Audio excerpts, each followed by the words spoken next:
La parole est à Monsieur Adrien Quatennens. Ma question s'adresse à Monsieur le Premier ministre. Je ne veux plus, d'ici à la fin de l'année, avoir des femmes et des hommes dans la rue. Ce sont les mots du président de la République.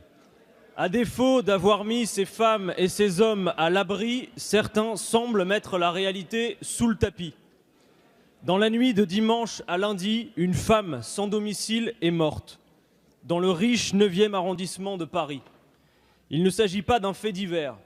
Selon le collectif des morts de la rue, la moitié des 459 personnes sans domicile fixe décédées l'an dernier ont connu le même sort que cette femme, quittant ce monde sur le trottoir ou dans un abri de fortune, dans le froid ou la solitude.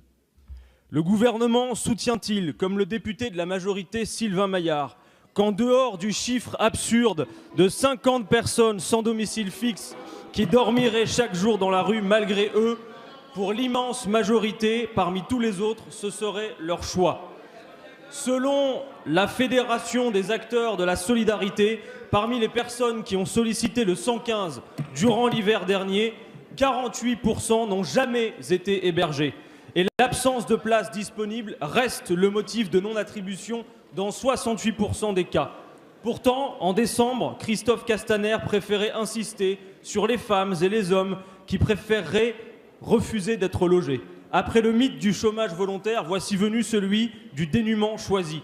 Mais la réalité vous rattrapera toujours, car les chiffres augmentent et la Fondation Abbé Pierre estime désormais à 143 000 le nombre de personnes sans domicile fixe.